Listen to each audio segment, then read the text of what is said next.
Bien, pues buenos días otra vez, como os he dicho. Este programa me atrae mucho. Tenemos a tres personajes, creo que de mucho peso en el sector del automóvil. Rafa Prieto, que creo que no hace falta presentarlo, todo el mundo le conoce. A Pedro García, igual, hiciste un lanzamiento espectacular en España, ya nos comentarás si quieres un poquito. Y abrimos un poco las fronteras a Portugal con Pedro Nuno, está conectado, no lo veo en pantalla. Hola Pedro, ¿cómo estás? Bienvenido. Pedro es profesor de la ESE y tiene una experiencia tanto en marcas como en entidades financieras y nos va a transmitir un poco todo su conocimiento. Entonces, sin más, empezamos. No tiene un guión previsto este programa, lo que tiene es un coloquio donde vamos a hablar con los tres especialistas de lo que piensan ellos, de lo que está pasando en el sector y cuál es el futuro al que pensamos, y hemos limitado antes en petit comité al 2030, pensamos todos que va a pasar.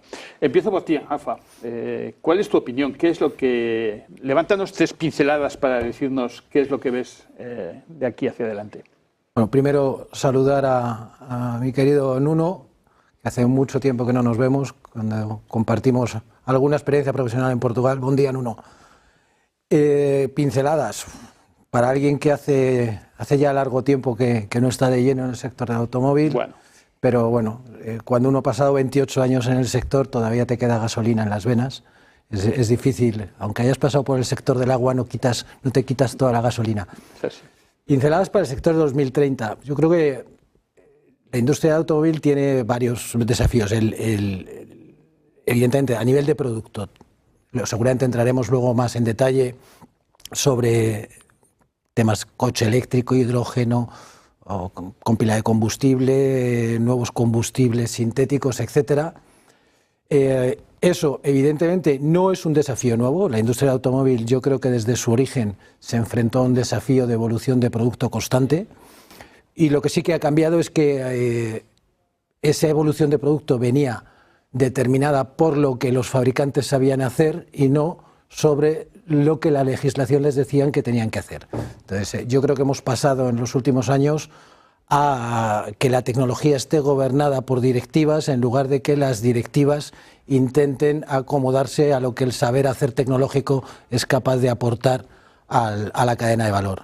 El otro gran desafío que yo creo que tiene el sector del automóvil es su distribución. Creo que se ha descuidado en esta gran transición a ese nuevo estadio que nos trae el vehículo eléctrico, etcétera. Yo creo que desde el 2010, con la recesión del credit crunch, la distribución pasó un difícil momento, hubo ajustes, se logró estabilizar, pero creo que estamos viviendo un momento muy complicado para una parte súper importante que es la distribución. Y aquellos que piensen que se puede mantener lo que es el vehículo sin una distribución fuerte, yo creo que conocen poco cómo funciona el automóvil y cómo funciona el consumidor.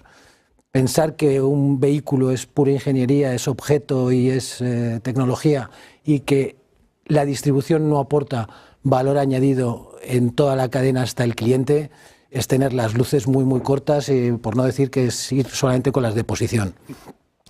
Y yo creo que la tercera pincelada es cómo va a evolucionar el comportamiento del consumidor.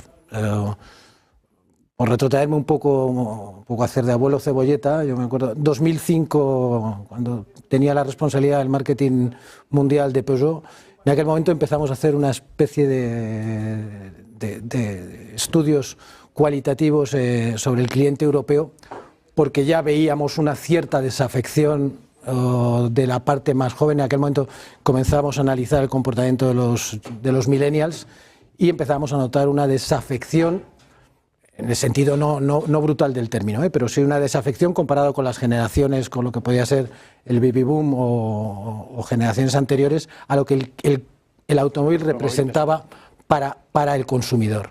Yo creo que son esos tres grandes pivotes los que van a presidir las discusiones de qué pasará con el automóvil, sin entrar después en temas arancelarios o el poder de la industria china, etcétera, que realmente pues, ha cambiado completamente el contexto.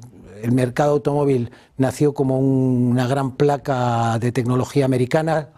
El poder de los americanos se fue cediendo a los europeos se vieron y americanos atacados en el sentido comercial del término industrial por la industria japonesa, después la coreana, y ha llegado el último ataque al sector, ataque en el sentido pacífico del término, de la industria china, mercado chino al que hemos de reconocer que todos quisimos ir cuando pesaba 2 o 3 millones de ventas al año, todos estábamos como locos y ahora todos queríamos tener joint venture en China, y en el fondo pues los chinos tienen también el derecho a decir, bueno, ahora que sabemos hacer coches igual que ustedes, nosotros abrimos un mercado que llegó a ser de 20 y tantos millones, también tenemos derecho a entrar en el resto del mercado.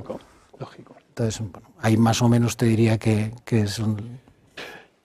Hemos escuchado a AFA. ¿Qué opinas, Pedro? ¿Qué dices tú? Muy bien, pues en primer lugar, muchas gracias por invitarme hoy, Javier, y por compartir panel con Rafa y también con Pedro en uno.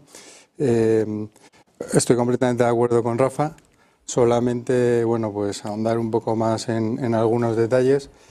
Hasta hace unos pocos años, o hasta hace 3 o 4 años, y por continuar en la línea de Rafa, nos fijábamos, yo creo que en 4 tendencias en el sector de automóvil a nivel mundial, en Europa por supuesto, y que nos afectan plenamente aquí en España, que son el primero, el coche conectado, el coche autónomo, y todo esto viene muy de la mano también de los avances en tecnología y también en regulación, y porque en unas regiones del mundo como Estados Unidos o en China, pues los avances tecnológicos van a la par de la regulación o incluso van por delante de la regulación, y en Europa pues se va realmente más rezagado por el tema regulatorio.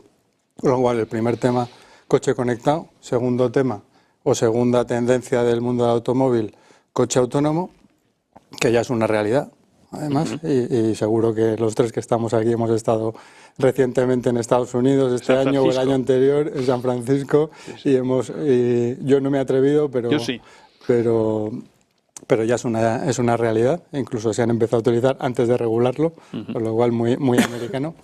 El tercer tema es el coche compartido, con las nuevas modalidades que hay de car sharing, ride sharing, hail riding, etcétera.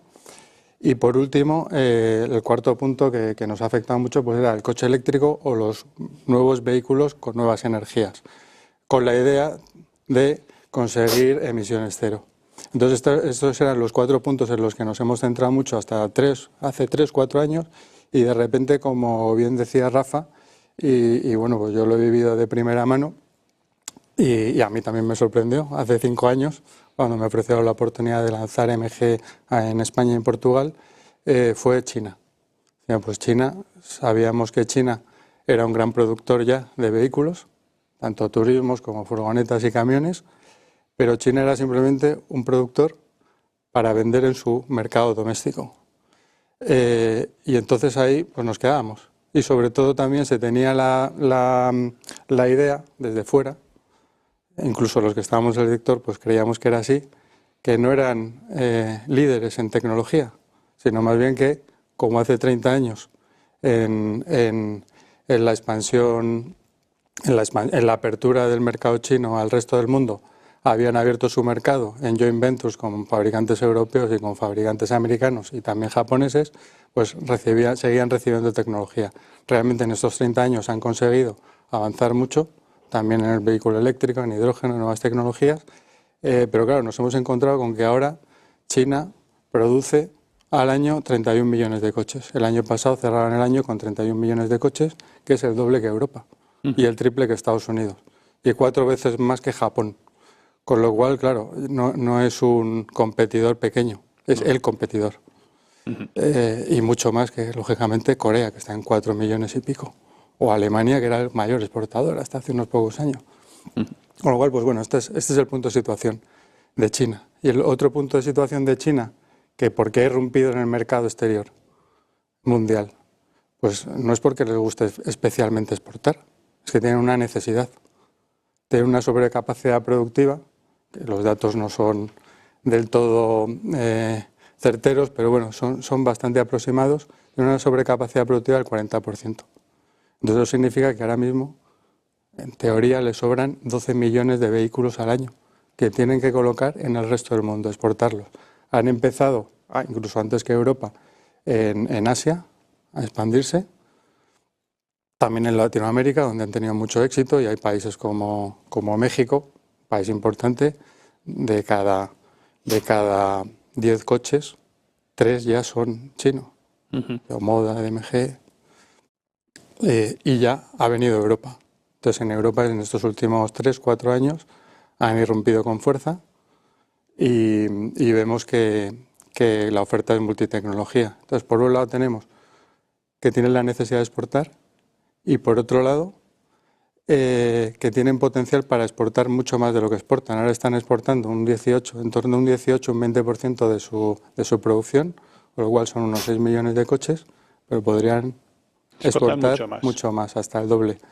Con lo cual, esto que hace 3 o 4 años pues pilló de improviso a Europa, pues ya no le ha pillado sin medidas y como sabemos, pues recientemente, desde hace un año, pues se han tomado medidas de protección, por un lado arancelarias, pero sobre todo para que se desarrolle el vehículo eléctrico en Europa, pero también recientemente, y lo vimos la semana pasada con el plan de acción para la industria de automoción de la Comisión Europea, vemos que hay medidas para que realmente se pueda desarrollar el mercado europeo de vehículos eléctricos, de baterías y de fábricas, y que sea en joint venture también y en colaboración con inversión extranjera, que sobre todo, lógicamente, es China.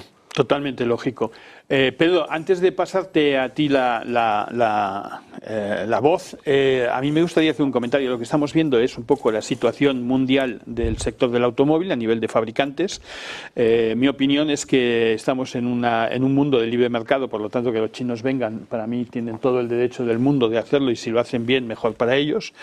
Pero en este programa también tenemos que ver, y te paso la palabra, Pedro, un poco el impacto que va a tener para nuestro tejido productivo, para nuestros concesionarios. Todo esto que estamos diciendo va a afectar mucho a las inversiones que han hecho, sobre todo los pequeños grupos en estándares, en marcas, etcétera, y ahora tienen que ver otras posibilidades de apertura de sus mercados y sobre todo yo tengo el temor de que haya una gran concentración. Yo creo que los grandes grupos van a asumir mucho más, porque son los que hoy pueden asumir inversiones diferentes. Estamos hablando de contratos todavía de concesión, no de contratos de agencia, con lo cual tengo ese miedo. ¿Qué opinas, Pedro, de este tema? Bueno, a nivel... Pedro Nuno, perdona. Oh, perdón. No, es que le he cogido el gustillo. Sí, ya te he visto lanzado. Vas a distinguir entre Pedro y Nuno. Sí, te voy a llamar Nuno, ¿eh? Perdona, Nuno. Ahora te veo. Puede ser. Hola, buenos días. ¿Me escucháis bien? Sí, espero. Perfecto. Muchas gracias. Bueno, un placer. Muchas gracias por invitarme, Javier. Un placer estar con Rafael, que no nos veíamos hace algún tiempo. Y Rafael fue mi jefe, entonces, bueno, hay que respetar esto. Y Pedro, un placer también por conocerte. Bueno, yo creo que el tema que Rafael ha hablado de distribución es un tema muy sencillo. Los constructores por veces piensan que pueden hacer todo del negocio sin tener que preocuparse con la distribución. Y el tema de la distribución, de verdad, la cadena de valor que no pase por la distribución, en que alguien con un interés muy particular está delante del cliente y al que va a hablar con el cliente, que va a mostrar el coche, bueno, ese hace todo el suceso. La única marca que ha conseguido distribuir coches sin distribución concesionarios fue Tesla. Y ese es un modelo que no es copiable. Ninguno lo ha conseguido copiar. Hemos visto con Polestar y todo, no se consigue copiar ese modelo. Y quizás este modelo, bueno, con el que ocurre en la geopolítica va a disminuir de dimensión. Pero la distribución tiene consecuencias enormes cuando una marca quiere reemplazar a sus concesionarios. Y las marcas han tenido un periodo en que querían tener sucursales de retail, y entonces compraban empresas o montaban distribución en las ciudades más importantes. Luego, distribuir directamente. También lo hemos vivido todos. Y luego han empezado a pensar en modelo de agencia, en que se quedaban con todo, lo vendían a los clientes y el concesionario solo tenía que entregar. Hubo dos consecuencias con esto. La primera, un crecimiento enorme del negocio de coche usado, porque los concesionarios, los grupos, se han empezado a vender lo que no era controlada por las marcas. Esa es la primera. Y la segunda, las marcas se quedan con un balance enorme de stock dentro de casa. Y eso con el COVID pasaba bien. Cuando terminó el COVID y fuimos al que se llama back to metal, no da, porque el balance de las marcas es tan frágil como el de los concesionarios. Hay que tener un balance que tenga coches en stock, coches en venta, coches en demostración, y todo eso hay que haber bancos que lo financien. Entonces, eso es el primer y principal freno al modelo de agencia. Además de que las marcas no saben tratar coche usado. Pedro, déjame un momento que tenemos que ir a publicidad y te paso la palabra con una pregunta. Pedro, muy interesante lo que estás diciendo, pero te quiero profundizar en una pregunta antes para que sea común para todos. Según lo que estabas diciendo y los impactos a los concesionarios, yo lo que estoy viendo es que si hay una concentración del mercado y los márgenes siguen siendo pequeños, porque son cada vez más bajos, van a ir los concesionarios a vender el producto que más margen le dé. Y hoy parece ser que los productos que vienen de China están siendo productos que dejan unos márgenes mucho más apetecibles. Eso puede ser que haga que los concesionarios desvíen inversiones hacia otras marcas y cambien mucho el modelo que hay hoy en el sector de la distribución. ¿Qué opinas? Bueno, de verdad, para el mercado, lo que veo en Portugal, y se puede mirar lo mismo con algunos matices en España y otros países de Europa, es que los chinos están llegando al mercado en fuerza o vienen directamente con sus empresas propias o con importadores privados. Es el caso en Portugal mayoritariamente, no es el caso de MG, pero es el caso de BYD, de otros que se ponen con un importador. Y luego estos importadores atraen muchos concesionarios que están con marcas más tradicionales y más clásicas, con un coche nuevo, con márgenes mejores, en que la marca acredita en la distribución de concesionario y que va a venderlo porque es un coche que sale mucho mejor, sobre todo para un tipo de gama, vamos a decir, un poco menos sofisticada. Y eso es la realidad que está llegando. Además, con una cosa adicional, este coche lleva mucho más financiación que los otros, lo que dice que también la marca y los concesionarios ganan más dinero con este tipo de coches, como en los usados, poniendo financiación vamos a decir, intermediada por ellos. Y eso es lo que los concesionarios están haciendo. Mucha atractividad de las marcas chinas para la distribución en concesionario y ellos sí interesados. Entonces hay una situación de interés mutuo de los dos, lo que quiere implantarse y lo que quiere ganar dinero que no gana con marcas más tradicionales. Pero tú lo has dicho, hoy el concesionario tiene un problema de decisiones estratégicas en su grupo con los temas de los vehículos nuevos, ha dejado olvidado un poco el vehículo de ocasión, han venido grandes estructuras a montar vehículos de ocasión que en España están teniendo un éxito espectacular, vendiendo miles de coches cada mes, y ese modelo lo están repitiendo 10, 12, 14 grupos, si quieres, desde el más grande al más pequeño, con mucho éxito. Alfa, ¿qué opinas tú de todo esto? Yo coincido lo que decía Nuno. O sea, yo creo que los fabricantes están entre los dos extremos de una tijera. Por un lado, una regulación que les lleva a los fabricantes europeos inexorablemente a perder cuota de mercado, y por otro lado, yo creo esas luces cortas de no intentar defender su cuota de mercado con una política de distribución acompañando mucho más a sus distribuidores y concesionarios, que son los que pueden amortiguar en cierto modo esa entrada, que es inevitable. Solo por daros una cifra, Más o menos en Europa, un 10% de pérdida de cuota de los fabricantes europeos supone perder unos 120.000 a 130.000 empleos directos e indirectos en Europa, y eso supone unos 120.000 a 130.000 millones sobre el PIB europeo. O sea, no sé si alguien lo está valorando, pero Europa va a un escenario en el que se desindustrializa en lo que ha sido uno de sus sectores motores y con una cadena de valor, tanto por una regulación completamente ciega a lo que el sector debería hacer. Decía Pedro, se ha dado la respuesta de aranceles a China, lo cual es dinero de bolsillo derecho a bolsillo izquierdo, porque por otro lado, para poder vender coches eléctricos tenemos que dar subvenciones de 6.000 euros que salen de las arcas públicas. Entonces yo le pongo un arancel a un fabricante chino para que después se beneficie de un programa de subvenciones para compra de vehículos eléctricos, porque son ellos los que saben fabricarlos y a buen precio. Entonces al final es un camino donde el dinero, como decía Pedro, cuando en el sector automóvil, cuando tienes sobrecapacidad, y hoy pues comparto mesa con dos colaboradores, Pedro, que ha trabajado en el sector de las grandes flotas, cuando tú tienes sobrecapacidad puedes vender a coste variable, y a coste variable no significa hacer dumping, es que tus costes fijos, tu punto muerto está superado y tu unidad marginal no tiene el mismo coste, y ese 40% de sobreproducción les puede permitir entrar a unas condiciones de precio muy importantes. Y es importante que los fabricantes atiendan a cuál es el buen posicionamiento de precio de un producto. El mercado, por mucho que queramos colocarle a la gente algo que no quiere, la gente no lo compra. Es una ley de mercado fundamental. Y además, en esos estudios que te decía que hacíamos en el 2005, el coche se está comoditizando cada vez más.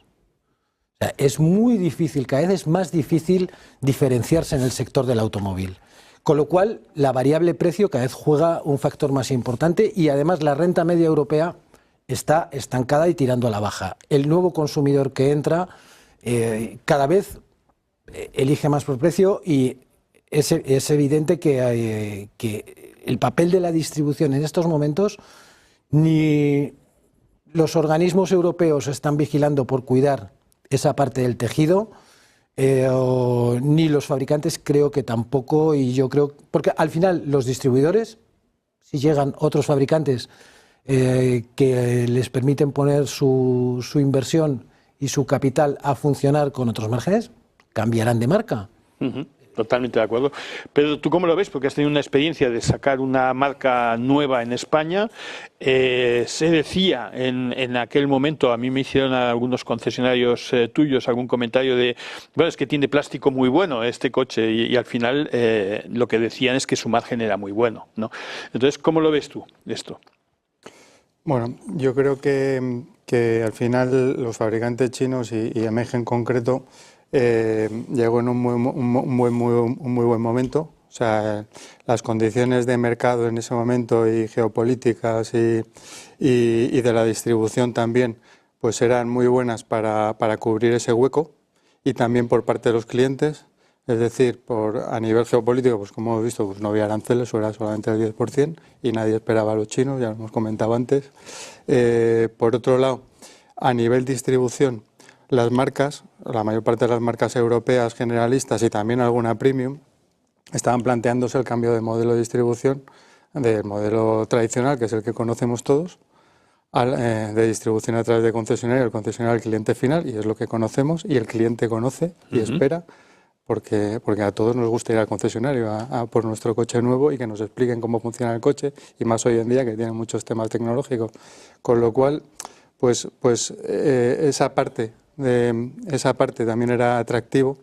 Y luego, en el sentido de que se estaba cambiando del modelo de distribución de concesionario a agencia. Y eso estaba generando incertidumbre en las redes. Lógico. Y por otro lado, pues también las marcas estaban pidiendo aligerar estándares. También las marcas premium. Con lo cual, si necesitabas un espacio X, unos estándares X de vendedores en la exposición, en la postventa, pues te quedaba espacio redundante. También, por otro lado, estaba sucediendo que había marcas que se estaban fusionando, con lo cual había concesionarios que desaparecían, o sea, ya no hacían falta. En el mismo polígono industrial o en la misma zona del automóvil de cada ciudad, y todos las conocemos porque no quiero mencionar ninguna, de repente, yo de 5 años, justo después del COVID, me iba a algunas zonas en toda España y veía concesionarios vacíos. Y a algunos de ellos, grupos, pues no les conocía, pero tocaba la puerta y decía, pues es este dueño, y yo veía que era un grupo importante. Con lo cual veía que realmente haciendo muy poca inversión y aprovechando mejor lo que ya tenían, se podía rentabilizar. Entonces, volviendo al tema de márgenes, si realmente son más altos o más bajos. Los precios son más bajos, con lo cual pues los márgenes, a igualdad de porcentaje con otras marcas, son más bajos. Claro. Lo que ocurre es que, y yo creo que los tres que estamos aquí, y tú también lo conoces muy bien, los cuatro, por la parte de financiación, está el margen básico, los cuantitativos, los cualitativos. El tema es cobrarlos. Entonces, en muchas marcas, y yo creo que lo podemos decir, es complicado cobrarlos.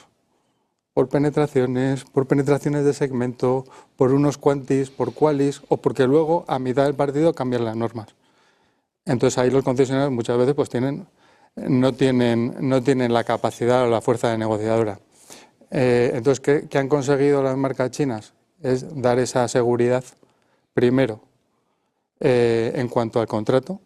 Es decir, mira, tú vas a ser concesionario, que es lo que entiendes. No vas a ser agente genuino, no genuino, porque nadie entiende eso. Ni jurídicamente, ni prácticamente. No sé lo que soy. Ni sé lo que soy, ni sé lo que voy a ganar con esto. Con este tipo de contrato y con estas nuevas normas de juego.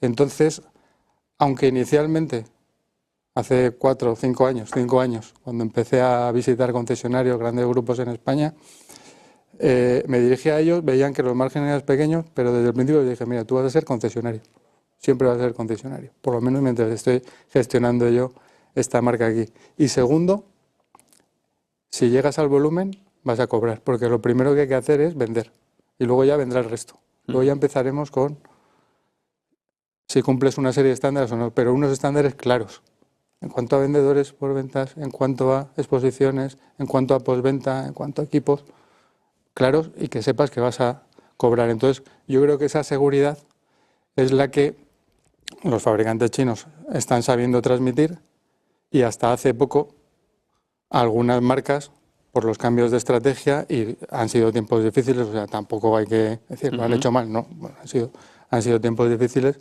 pues les ha sido complicado gestionar esa certidumbre a la que estaban acostumbrados en cuanto a su modelo contractual y en cuanto a sus márgenes y cobros con los concesionarios. Y ese es el hueco que en la distribución los nuevos fabricantes chinos han aprovechado y siguen aprovechando. Relacionamos el fabricante chino con el coche eléctrico. Yo creo que no es así. Ellos pueden fabricar otro tipo de motorizaciones tranquilamente y derivarse hacia otros tipos de combustible.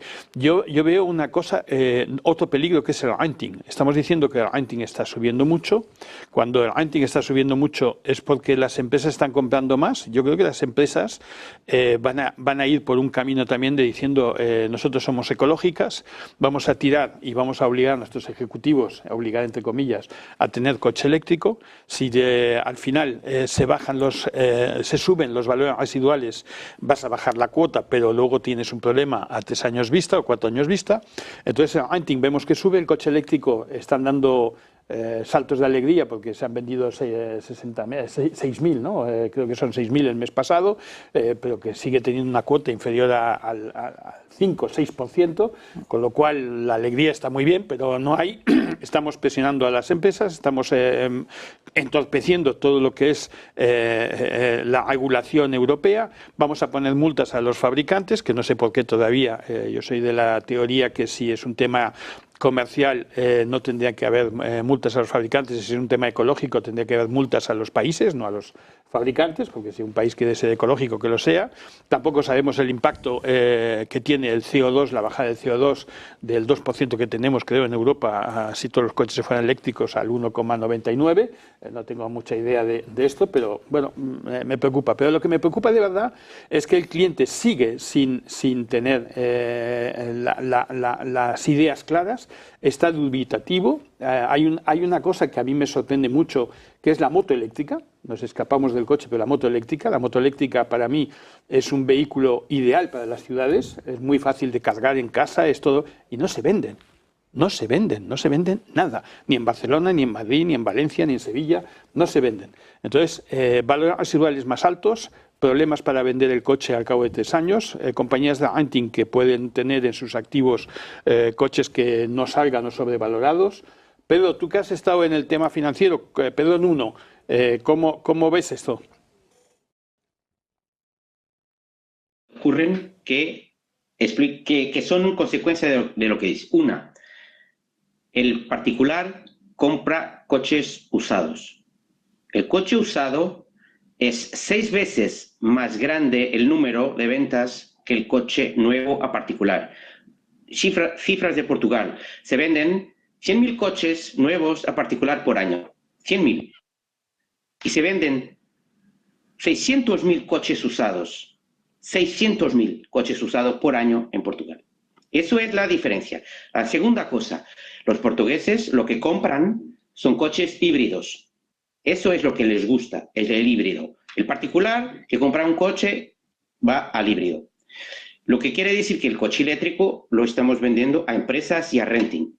Y eso está súper expuesto a los valores residual y a los peligros que una renting, cuando está empezando un negocio, piensa, ¿qué hago con el valor residual de mi coche? Otra cosa es, por ejemplo, a algunas marcas no les gusta el producto balón, en que hay una responsabilidad sobre el residual. El producto balón es el mejor para vender un coche eléctrico a un particular. Pero si la marca tiene miedo de cuánto va a ser el precio de su coche usado en 4 años, no lo hace. Porque no sabe qué riesgo debe tomar. Y eso es lo que está ocurriendo. Coche usado es lo que compra el particular y los que compran nuevos compran híbridos, gasolina sobre todo, con plug-in. Y eso es la realidad que va en la dirección de lo que dices. Por ese motivo que tú acabas de decir, el contrato de agencia, en mi opinión, se ha retrasado, porque todos los activos iban a cargo de las marcas, eran las marcas las que tenían que aguantar lo que pasaba hoy en su crédito stock y mañana en su retorno de los vehículos, y eso no pueden soportarlo, muy pocas marcas hoy en día lo podrían hacer. Pero estamos hablando de todas maneras del cliente, y el cliente, yo estoy de acuerdo contigo, en España es 1,2, es 1 millón de coches nuevos por 2 millones más o menos, por coches de ocasión, o sea que es menos la proporción que en Portugal, pero bueno, es el doble igualmente, y yo creo que el cliente está yendo cada vez a más vehículos de ocasión, pero ¿no crees que también es debido, o ya te lo pregunto a ti, Rafa, ¿no crees que es debido a que el cliente no tiene la confianza en las ofertas que hay? Le estamos despistando claramente, porque hay mucha gente ecológica que vaya a comprar un coche eléctrico por convicción, y hoy en día dice, no sé si estoy comprando algo que responde a mi posición en el mundo, sino que estoy comprando un problema para el futuro. O sea, yo creo que el cliente al final no se equivoca. El cliente no quiere comprar coche eléctrico, seguramente lo ha dicho en uno. El propio fabricante que quiere impulsar el vehículo eléctrico no apuesta por el valor futuro de su propio bien. Entonces, el propio mercado que lo produce transmite señales que confunden al cliente. Porque si al final, y en los productos financieros, y vosotros tenéis mucha más experiencia en el tema, al final un producto balloon, donde cómo construyes una buena cuota que te permita entrar en determinados clientes que quieren ese vehículo, pues, moviéndonos en los 250, 350 euros mes, que es donde el mercado es muy dinámico, eso requiere que el fabricante o la compañía de renting, pero al final siempre es el fabricante el que induce un primer valor residual. Si no hay una gran apuesta clara a que ese producto va a tener una salida futura, eso introduce variables que distorsionan el mercado. el tema del vehículo eléctrico. Yo creo que el problema del vehículo eléctrico, o sea, ni hay que satanizar el vehículo térmico ni hay que divinizar el vehículo eléctrico. El vehículo eléctrico tiene una razón de ser y yo creo que empujar al vehículo eléctrico más allá de la cuota que le corresponde en el momento de la tecnología actual, porque luego tengamos en cuenta una cosa, la tecnología del coche eléctrico todavía no está en su plena madurez. Es decir, estamos metiendo en el mercado una cantidad de producto, a mí me recuerda, salvando las diferencias, ¿os acordáis de la época del vídeo? Teníamos el VHS, Betamax, el SECAM, el Betamax, después salió el DVD, el DVD-RAI, ¿dónde está todo eso? En el trastero. ¿Por qué? Porque salió algo que te daba lo mismo, que se llama Netflix, que no necesitaba aparato. Entonces, al final la tecnología, el forzar por la regulación una tecnología que no está madura, distorsiona muchísimo el mercado y el cliente, que no es idiota, termina informándose y dice, pues no, mira, de momento no toca. Entonces hay un mercado de segunda mano muy dinámico, como decíais, al que los concesionarios se han profesionalizado y han ido de forma muy inteligente hacia él, y el cliente al final dice, vamos a ver, los fabricantes producen bienes que tienen una vida, si está bien mantenido, 20 años, pues eso pueden ser 3 usos mínimo a lo largo de la vida. Y por mucho que queramos regulación medioambiental, que nadie está en contra de bajar las emisiones, pero lo que natura non dá, Salamanca non presta. Y posiblemente no estamos todavía en ese momento. Entonces, yo creo que hay que posar un poco, haciendo un cálculo muy rápido. Si cogemos el dinero que ha gastado la Unión Europea en subvencionar la compra de vehículos eléctricos de las generaciones desde que empieza hasta ahora, si ese dinero se hubiera colocado en rejuvenecer el parque Euro 5 e inferiores para llevarlos a Euro 6, hacer el cálculo de cuántos coches se hubieran podido actualizar del parque y cuáles hubieran sido las toneladas de CO2 que se hubieran eliminado. Y el problema es que eso seguramente hubiera traído poco a poco al coche eléctrico y a la industria europea, que hubiera alcanzado su punto de madurez y no verse sometida a tener que entrar en una tecnología que no controlaba, a tener que comprarle las baterías a China, que por regulación hace 15 años nos obligaron a todos los fabricantes a migrar en su propio mercado al vehículo eléctrico y que son propietarios de la cadena de valor del coche eléctrico, tanto en la electrónica como en la batería. Un coche eléctrico, al final, es una caja. Y son los segundos generadores de CO2 en el mundo. Sí, pero es que pero ellos emitieron una regulación en su momento por el cual todos los fabricantes que producían en China, o producías, creo que era un 20 o un 25% de vehículo eléctrico a una determinada fecha, o la puerta te decían dónde estaba. Tu joint venture caducaba. Y obligaron a toda la industria, a todos los fabricantes que estábamos allí, a migrar rápidamente al vehículo eléctrico porque controlaban la cadena del litio y controlaban los semiconductores. Al final, un coche eléctrico es una batería y una unidad electrónica que sabe gestionar esa potencia en corriente continua para que tengamos las mismas sensaciones de un coche térmico, imitando a través de la electrónica comportamientos que hacemos en un coche térmico.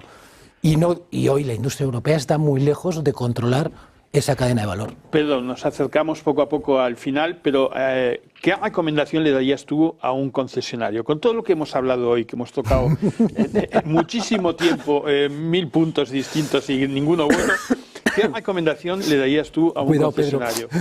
Sí. Te lo tiro por 2 tiros. Los grandes grupos tienen que concentrarse más, o sea, tienen que crecer más. Los pequeños grupos o los concesionarios individuales lo van a tener difícil. ¿Cuál es tu opinión? Tú conoces bien este tema.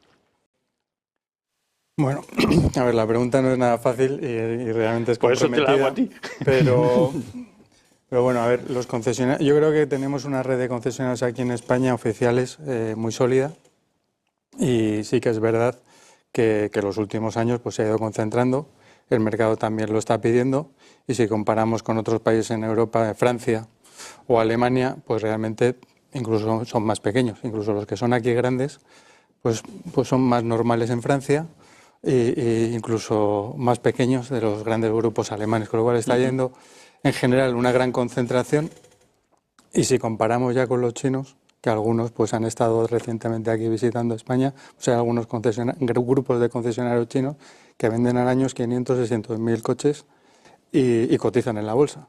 O sea que yo creo que eso todavía no nos ha llegado aquí a Europa, pero están. Entonces, claro, yo creo que cada concesionario está jugando en una plaza diferente. No tenemos grupos de concesionarios o concesionarios que jueguen a nivel nacional, sino más bien que juegan en unas zonas, algunos en unas provincias, otros a nivel de unas comunidades o en el Mediterráneo. Sí que es verdad que en los últimos años se están concentrando, pero bueno, al final la mayor parte de los grupos son grupos familiares. Muchos de ellos pues entre ellos se entremezclan decisiones puramente empresariales y con marcas, y otros más familiares y emotivas o emocionales, y es difícil, ¿no? A veces tomarlas, pero sí que estoy viendo en los últimos tiempos que algunos grupos, incluso que en su corazón tenían continuar con el legado familiar porque estaban en segunda o tercera, algunos cuarta generación, pues han hecho números, han visto que no tenían siguiente generación o no lo tenían claro, y han vendido. Con lo cual, pues hay algunos que se encuentran en esa situación y van a tomar esa decisión, con lo cual, pues bien tomada está. Y hay otros que, por el contrario, son los que compran y quieren hacerse más grandes y saltan de provincias, de Madrid a Barcelona. Y que se fusionan.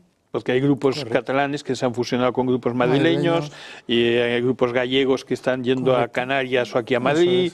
O sea que se están viendo indicios de que las cosas están cambiando. Están cambiando a mayor volumen, con menos rentabilidad, pero a intentar ganar por la rentabilidad financiera. O sea, se están convirtiendo en financieros realmente. Sí, yo creo que al final depende de cada grupo, en qué plaza juegan geográfica y luego también con qué marcas trabajan, porque con qué marcas y si están solo en turismos y furgonetas, y también en camiones.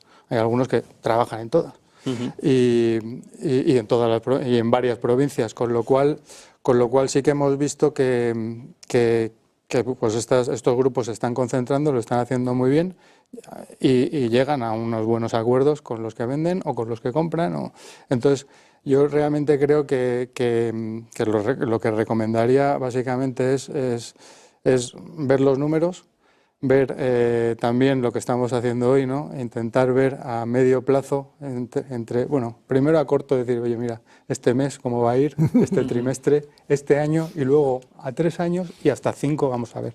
Pero sobre todo ver este año, el que viene y el siguiente. 3. Yo creo que en 3 años nos podemos planificar más o menos. Y nosotros como profesionales y los concesionarios como grupos, con las inversiones que tienen comprometidas y con todos los recursos humanos que tienen y todo el pasivo que tienen, y decir, bueno, con las marcas que tengo, con el otro negocio que tengo también de VO, que es vinculado o no vinculado a las marcas, todo mi negocio de postventa, hacia dónde va el sector, en qué plaza juego, con qué marcas estoy jugando y qué seguridad me dan. Y mis temas familiares, cómo los voy a manejar, si los voy a profesionalizar la gestión o ya la tengo profesionalizada, a futuro, en estos 2, 3 años, cómo me veo.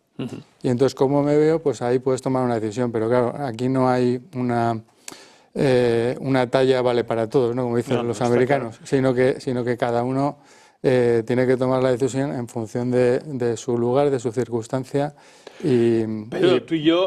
Pedro, tú y yo estábamos acostumbrados a planes de 3-5 años y actualizaciones trimestrales, ¿no? Yo creo que vosotros también en las marcas teníais lo mismo. Entonces, creo que hay que adaptarse a ver las cosas desde otro punto de vista, que no es solamente, como tú has dicho, el familiar, que es verdad que en muchos grupos está generando problemas y graves de sucesión, de seguimiento, etcétera. Pedro, ¿tu opinión sobre este tema? Pedro, Nuno. Vale, pero sí, tienes un minuto. Tenemos que despedir el programa ya. Bueno, pues un minuto. Concentración va a seguir fuerte, fuerte, fuerte. En el caso portugués también, la importación de coches va a cambiar de las marcas para importadores privados muy fuerte, muy fuerte. Al final se van a quedar muy pocas marcas directamente y creo que el negocio de usados va siguiendo creciendo en Portugal y lo vamos a ver también en los otros países de Europa y aumentando de nivel de sofisticación el negocio de usados. Creo que es para donde va a ir el negocio de movilidad y la distribución en los próximos años. Rafa, segundos. Poco más, ¿eh? Yo creo que de cara sobre todo a los concesionarios, yo creo que es su gran oportunidad para hacer una concentración inteligente. Yo también. Y creo que algo que a lo mejor han descuidado más o no hemos sido capaces de profundizar, profesionalizarse en el VO y profesionalizarse en la posventa. Porque aunque los nuevos vehículos tienen menos posventa, recordemos que en España hay 20 millones de parque que tardarán aproximadamente 30 o 40 años en desaparecer y ser sustituidos por nuevas tecnologías. Las ventas de coches nuevos podrían llegar a ser el 100% de eléctricos, pero hasta que 20 y tantos millones de vehículos en parque térmico con su posventa y con ese mercado usado cada vez más fuerte, si son buenos actores también en la posventa, tienen la partida ganada. Estoy de acuerdo contigo y más viendo que las piezas que se van a poner en el futuro van a venir de desguaces, legalizadas, etcétera, etcétera. Bueno, con esto muchas gracias a todos. Damos fin al programa, creo que ha sido muy interesante y nos vemos el próximo miércoles.